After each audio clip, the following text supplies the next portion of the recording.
Hey everybody, my brother AJ and I are here. We are on an airplane. We are heading to Clearwater, Florida, spring training to watch the Phillies train. And I said I'm going to make an intro for our dad's video since we need to make an intro for this video. And we're here in person together on an airplane. So just want to introduce our father, Mike. This is a conversation I had with my dad a few years ago, but I'm redistributing that here on my new YouTube channel, and I hope you get a lot out of it. My dad is a special guy. Our dad is a special guy. He's been through a heck of a lot, and you're going to hear a lot of resilience, a lot of hope, a lot of fight, a lot of perseverance, and a lot of positivity. So enjoy wherever you're at in life. Realize that maybe right where you're supposed to be is exactly what is leading you to the next phase. So enjoy yourself, enjoy each other, take care of your families, and I hope you enjoy this interview with our dad, Mike.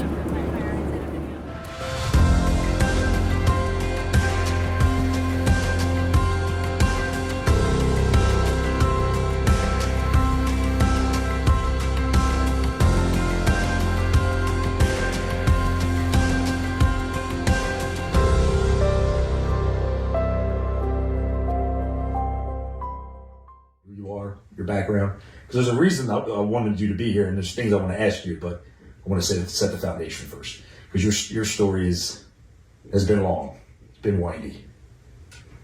Yeah. So I guess without having vomit of the mouth and going on for 10 minutes, oldest of four, grew up in Philadelphia. Unfortunately, I had a mother who was physically, emotionally, and sexually abusive, and myself and my brother and sister was tortured pretty much for many years of our lives. And I spent 15 years sitting in a therapist's chair, learning how to be appropriate so I could have a life. And I just wanted a better life for my children than I had for me. That's the background. Do you feel like you delivered on that? Well, what has me feeling the best is to spend my entire adult life in the insurance industry, and then to push that aside and do what I really wanted to do, and that was go back to school and work with people that may have had similar backgrounds to me that didn't get the help. So what are you doing now? 'Cause and how old are you? I am 68. 68. And what are you doing now for a career? I'm a psychotherapist. I provide clinical treatment to people, children, families, couples with problems. Now, this doesn't surprise me, or anybody that knows Mike, that he's a therapist, but in his late 60s to go back and do this is pretty remarkable, and I think that's very inspirational. What took you so long to get there, and then what ended up motivating you to get there? My dysfunctionality is what took me so long. When you only learn and only know one thing, that's what you will do, until hopefully you realize there's other alternatives, and that's when things change.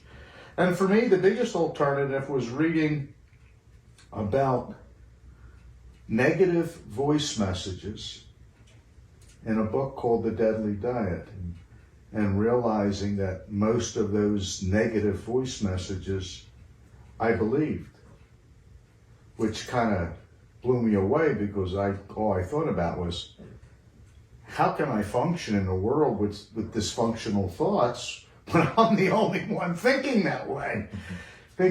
So that was a hard one for me. But I just stayed with it, and I just wanted a better life for myself and my family. How many times did you feel like giving up through this process of healing and trying to get yourself straight for the future? Every other day. And here you are. Would you say you're happy? I think I'm the most happy and content that I've been. Yeah. What age did the abuse start? And it started around probably 4 or 5. And when did it end? When I was 12 or 13.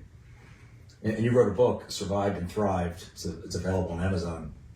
not a plug, by the way, because I'll get you a copy. I'll buy it for you if you want it. But in that book, you reference the bear, the story about the way you viewed your mom as the bear. Would you mind just telling that story or sharing some thoughts there? Yeah, that's a heavy duty line, and I guess I'll never forget that. And that is, if you ask the average person, what would you do if you were walking in the woods and accidentally came upon a bear who stood up, turned around, got on his hind legs, and looked at you with his teeth? How would you feel? And most people talk about fight, flight, freeze, but it would be something that would be almost never forgetting. And the question to follow is, what would you do if the bear came home every night? Mm. And that's the kind of terror and trauma that children with parents like that live under. Mm. Bear. I've learned through my experience of trauma as an adult, military, and law enforcement, to not compare to each other because it's different for all of us. Mm-hmm. Did you have a point during your healing, your progress towards healing, that you felt that you were unable to be saved or fixed, or the things you wanted to do, the goals you wanted to do, you were unable to do that because of the trauma you experienced, and other people have experienced trauma, maybe they didn't get out of their own way or were able to heal themselves? Do you ever feel like that wasn't going to happen for you? There's a saying that I have, failure is not an option. So it wasn't even considered. Failure to me would have been suicide or homicide. And I didn't like either one. So the changes were... Why did you go to the military? That's just to get away, to get out of the house and the craziness. And I volunteered to go to Vietnam as a volunteer just to get out of my house. So that should give you some idea of how bad I wanted to get out. Did it feel good to leave that environment?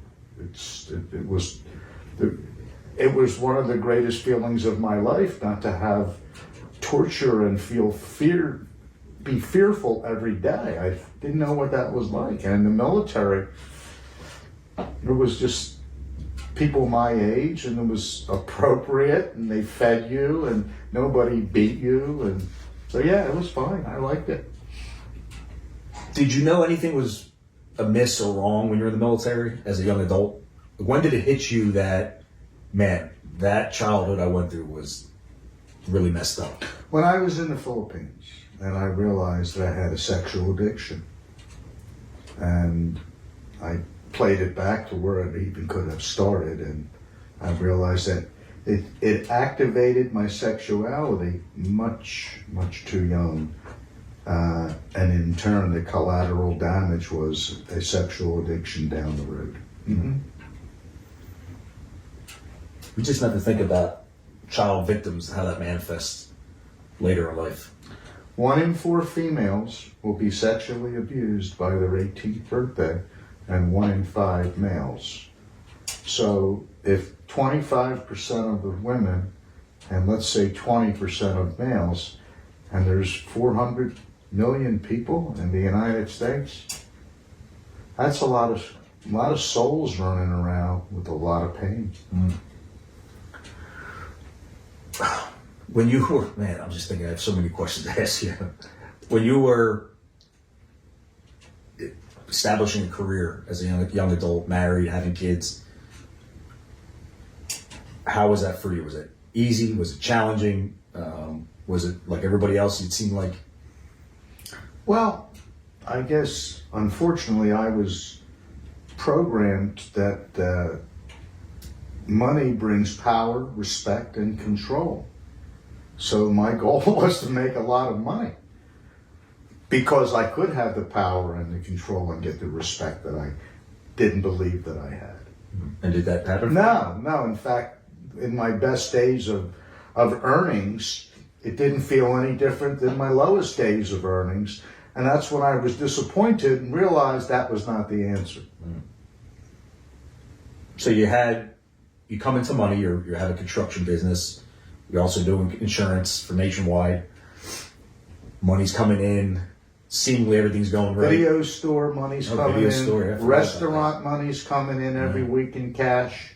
Built a nice, big, beautiful house. 10 acres of land. Yeah. Chickens, 2 dogs. It was nice. So 1991, is that when it happened? 90 or 91? 91. Your first bankruptcy? Yeah. What was circumstances there?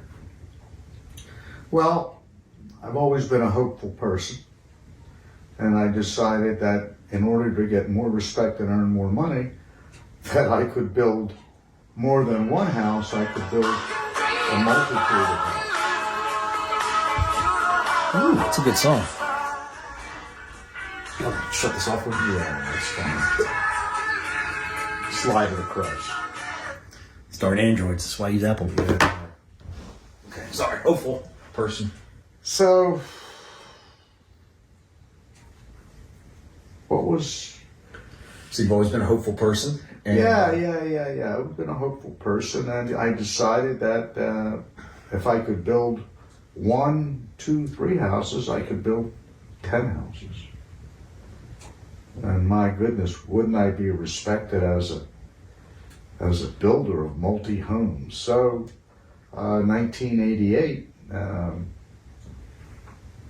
I built our home, and in 1991, I decided to do 10, and I hooked up with a general contractor, and we borrowed lots of money, well over $1 million. And that phone just, yeah. So how much you had to borrow? 1.7 million. Wow. Yeah, to put up 10 homes, 170,000 a home.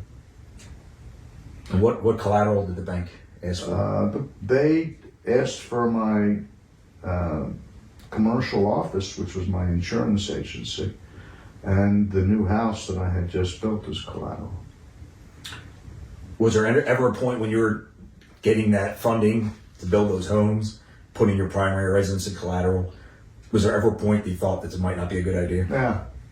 Why do you think that is, looking back? Hopeful to a fault, rather than look at the risks and the rewards. The rewards for me were outpaced the risks, and I was willing to do that. Would you say greed factored into that? Oh, greed is one of the number one things. But I'm not so sure it's greed. I think it's a belief that if I have more, I'll be happier. So I think it goes beyond the greed. So bankruptcy happens, then Sell the house. now is this when the problems were the worst, or they're not at the worst yet, in your mind? Yeah. Yeah, because I was about to lose something that I worked so hard, and my belief system told me that would have made me happy for the rest of my life. To say goodbye to that was kind of a blow to the ego. And then knowing other people knew that we had to sell our house and had to find other alternative housing, and to have 4 children under the age of 10 and trying to find that with very little money was difficult. And I think kind of went into a depressive funk at that time, and medicated, unfortunately misdiagnosed, and diagnosed as manic depressive, bipolar, and placed on lithium for 2 years. And for 2 years I didn't function. I didn't work, and finally it was just a lack of money, and I couldn't buy the lithium, which was maybe only $8 to begin with. And then once I was off of the lithium, and a few weeks after that, my brain started to clear, and the fog was gone. And I looked around, and I just said to my wife, I said, "How long have we been living like this?" And she said, 2 years.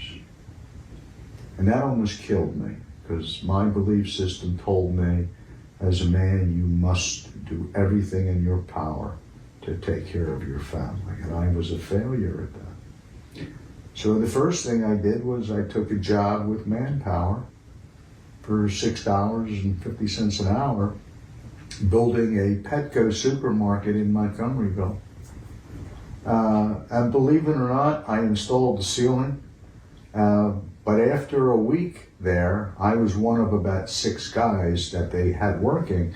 They told the rest of them they were done, they didn't need them anymore. They asked me if I wanted to stay around for a few more weeks. And that was the first time in 2 or 3 years that I had a little bit of self-esteem and felt like I can do something well, because I got picked out of these 5, 6 guys to stay around. It had to be my work habits that they did it, and I felt good about that. And then I went from there into bartending, and did a little bit of everything, whatever I could do to make some money. And ultimately, I ended up doing delivering the Philadelphia Inquirer for about 2.5 years. And that was what, mid-90s, 96 then? Yeah. Would you say that was the most humbling time of your life? Yeah. Yeah. Up at 3 o'clock in the morning, and at a warehouse at 3:45 for $10 an hour. So I want to share this story because I've told this story a few times over the years, and it just resonates what you're saying, and I think it's a lesson for youth everywhere. But so I was sophomore, junior high school at that time, the oldest of your kids, so expected to help out, and I went with you many days to help out. But there's one day that still sticks in particular where I remember being really cold out, and I was old enough to know that you were tired and things were hard, and but you came in our room to wake me up, and I remember rolling up and said, "Dad, I just don't feel like getting out of bed today. Can you go by yourself?" And you said, "Sure, son." And you went to work. Looking back, and I didn't know any better. I didn't know any different. I should have, I guess, but looking back, man, it just breaks my heart to know what you were dealing with and going through, and all you're looking for is a little help. And I think about that still, probably because I'm a dad now, that I know that feeling, and just want to say I'm sorry about that. No problem. It's understandable. You're young. Yeah. Young and we're still learning. So much to learn. So you told a lot of negative, I wouldn't say negative, but a lot of sad experiences. I wanted to have you on the show as a first guest because of all the good stuff you do and all the inspiration you provide others, me specifically, but so many other people you've helped throughout the life. And you're unheralded in that regard. You're not celebrated in that regard, but I wanted to celebrate you and lift you up because you deserve it. You have changed lives of people. You made lives of people better. You have patience now. You're treating and making their lives better. You know that, right? You see that in yourself? I hope. I'm trying. Have you had a chance to reflect on all the good things you've done for people? No, I just reflect on doing something good tomorrow. That's my focus. When you took us down to I don't know if it was a sports game when we were kids or something, but you bought the homeless guys down their pretzels. And I grew up with you doing things like that all the time, so it was easy for me to be around it and consume that experience, and those examples. But what was going through your head when you do stuff like that at that point? We're all the same, and when you see somebody down on their luck, take 5 minutes, take $1, take $5, and help them out. You might feel as though, well, they're here because they choose to be here, and maybe they are. But it's sure nice not to be judgmental and know that you tried to help somebody. How has you lived a life of not being judgmental? Because I agree that that's a common theme for you. That affected your ability to make relationships with others? The bottom line is I love people. Good, bad, or indifferent. And I believe we all have goodness in us, even though some of us have difficulties expressing it or demonstrating it. But I believe we're pretty much all the same. We want to love and we want to be loved. And that's kind of universal. So that's my mantra, that I look at people that way, and that's how I see them. And I got to tell you, when you look at somebody and see them in a positive way, there's something invisible that happens. And they can pick that up, that you are that way. And it feels good to me to be able to do that. Is that selfish, doing things for other people if it makes you feel good? That's funny you would ask that, because I asked God. I says, God, am I selfish? I says, if I'm doing this because it feels good, And the answer came back pretty quick. The answer was no. No, that's not selfish. That's okay. I agree with you on that. Yeah. Because everybody's getting something out of that. Yeah. The receiver's getting something. The giver's getting something out of it. It's a win-win. It's a win-win, yeah. And I want you to tell this story real quick because I think it's important. When you were delivering newspapers, was it a foot wrap or at the Blair Mill Apartments? Yeah, that was a foot wrap. So how old were you then? 40? So I'm 42 now. So you're 40, you had 3 kids at home. And how much snow was on the ground that blizzard? I think there was about 18 to 24 inches. It was way steep on that. So your 40-year-old dad, broke, 3 kids at home, out on a foot route in the snow. Mortgage. They're going to take the house because I'm behind on the mortgage. This house? Yeah. Oh, I didn't know that. Yeah.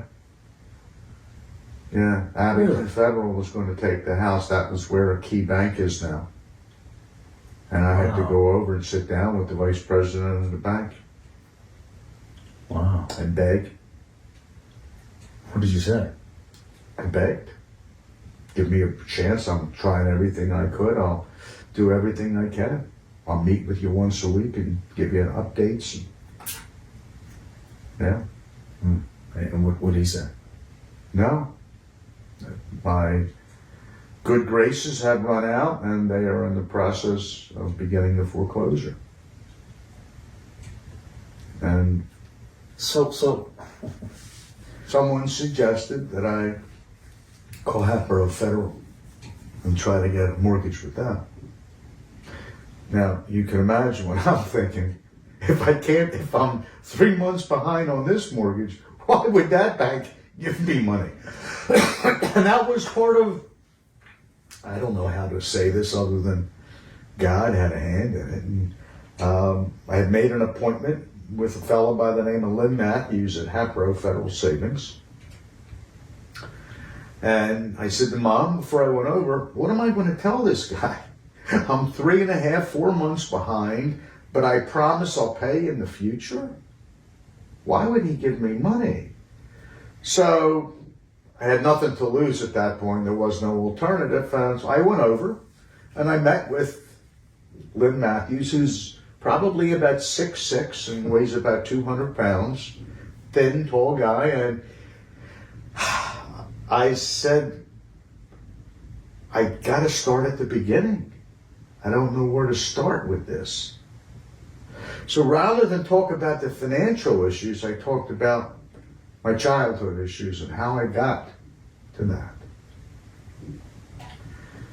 And somewhere in the middle of that conversation, Mr. Matthews put his head into his hands and he put his head down. And my first thought was, oh no, what did I say to offend him? And when he moved his hand away, I realized that tears were falling onto his desk. Then I really got upset because I didn't know this guy was pretty serious and I didn't know what I did to cause him to cry. Well, I didn't at that time. And then he looked up at me. He knew my name, but he didn't know, I guess he knew my last name. I'd never met him before, never did business with him. He didn't run my credit. He didn't ask for a social security number. He asked for nothing. He looked up to me and he said, how much money do you need? And I think I said $175,000. And he looked at me and he said, okay, give me 2 weeks and we'll close. I walked out of there. I came home. I said to Mom, I said, they're going to give us the money. She says, do they know our credit? I said, he didn't ask me for credit. She said, well, then how can he give you the money? I don't know. And 2 weeks later, we made something. And I never looked back.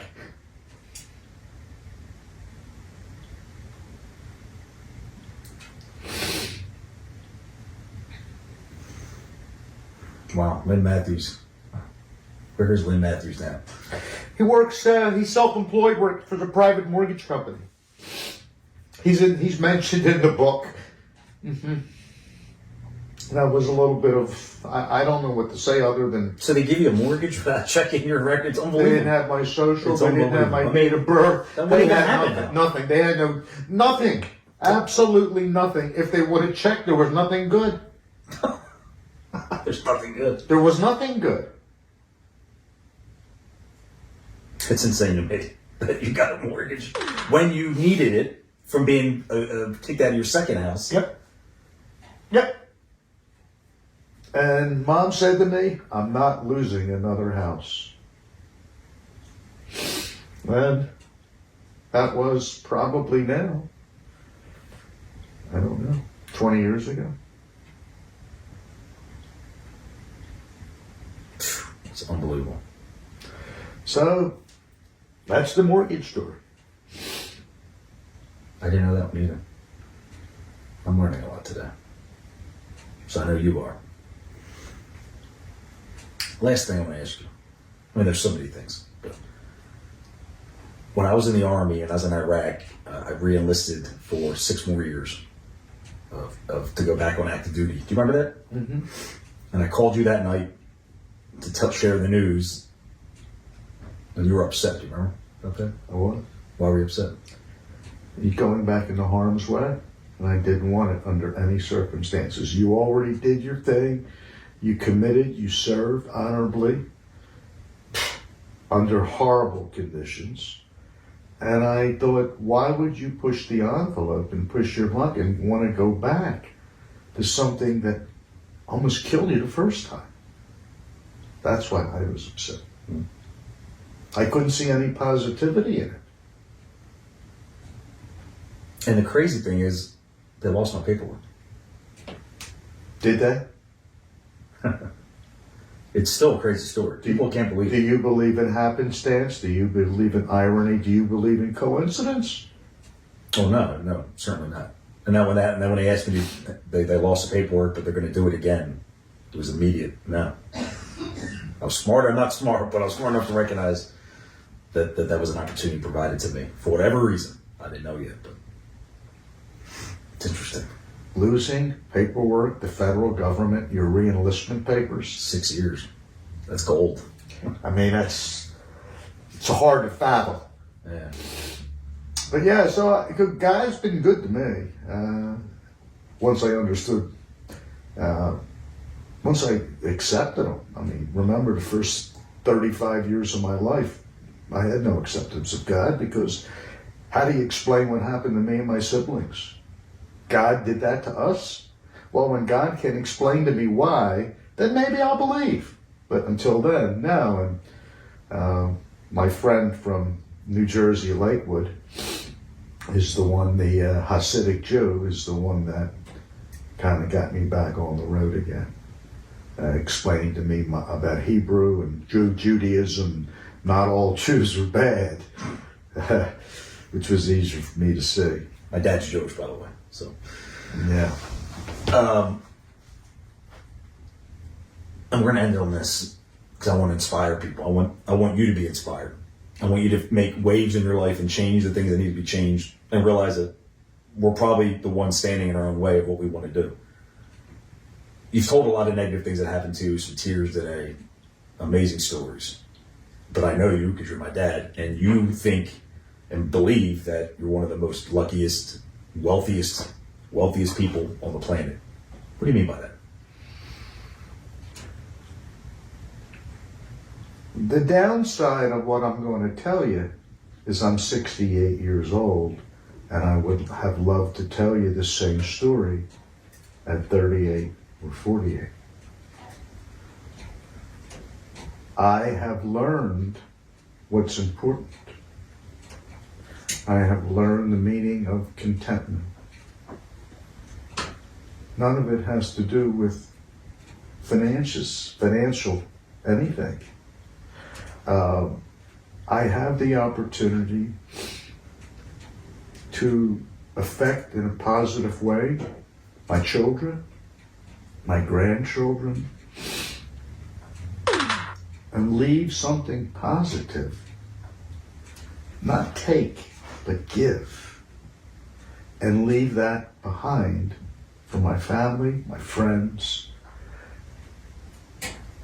That feels so good to me, to be doing that and trying to do it, that there's no room left in my life for anything that's missing, whether it's a new car, more money, a trip.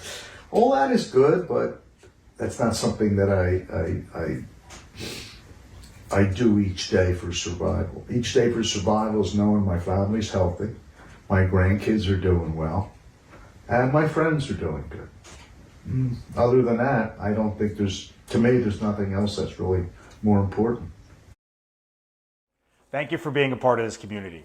We have to stick together and encourage each other. It's through the empowerment and support of one another that we can help each other overcome whatever season we're in, weather the storms.